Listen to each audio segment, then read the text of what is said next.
Lena Patterson boarded the aircraft with a quiet kind of elegance that turned heads without trying. She wore a deep emerald blazer over a sleek, ivory dress that flowed with each step. Her heels clicked softly on the cabin floor as she made her way down the aisle, drawing subtle glances from fellow passengers and crew alike. Her natural hair framed her face in soft curls, and she held a small leather carry-on in one hand, her first-class boarding pass in the other.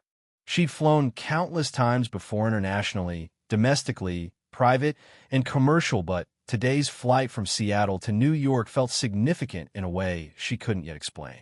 Lena was a woman of focus, used to boardrooms and high stakes. But on this day, she simply wanted comfort, peace, and the quiet lull of altitude to sort through her thoughts.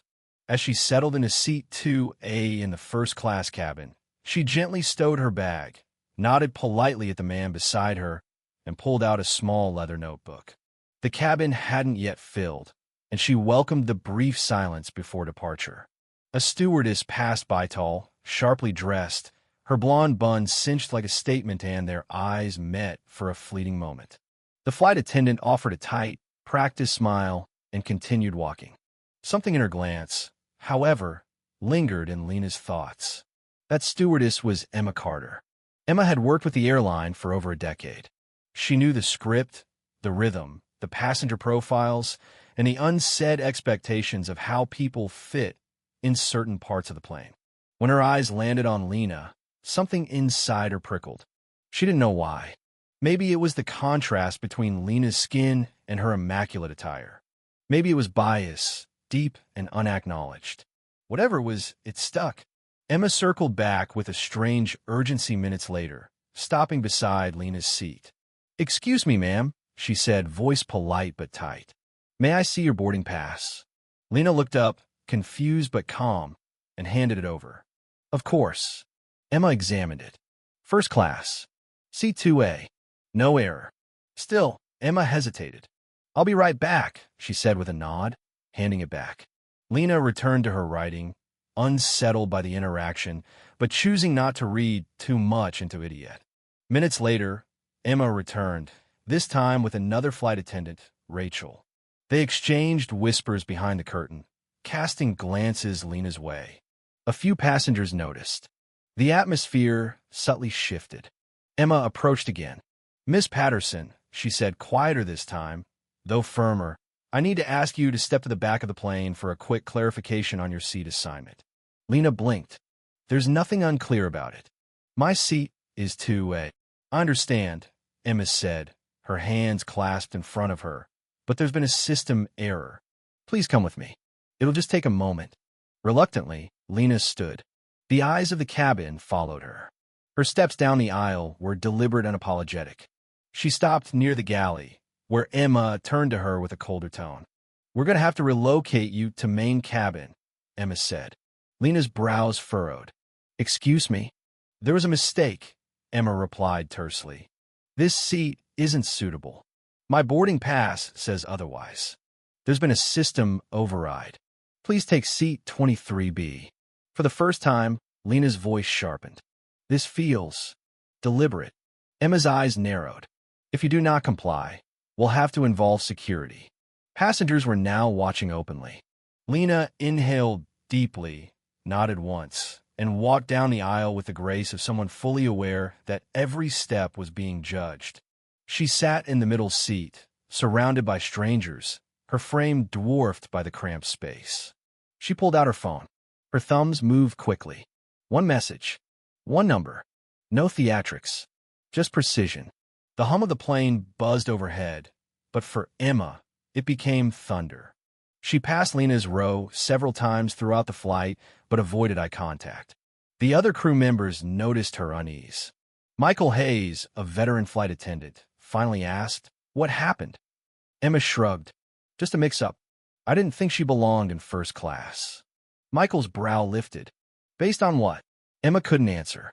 Meanwhile, Lena sat with her back straight, her gaze steady, her mind miles ahead.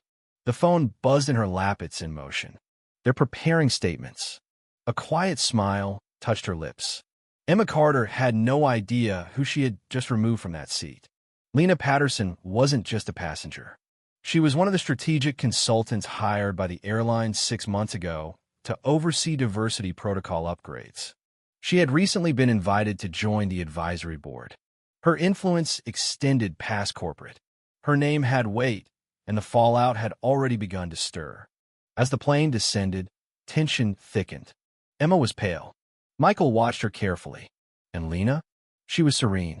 She waited until nearly every passenger had disembarked before rising.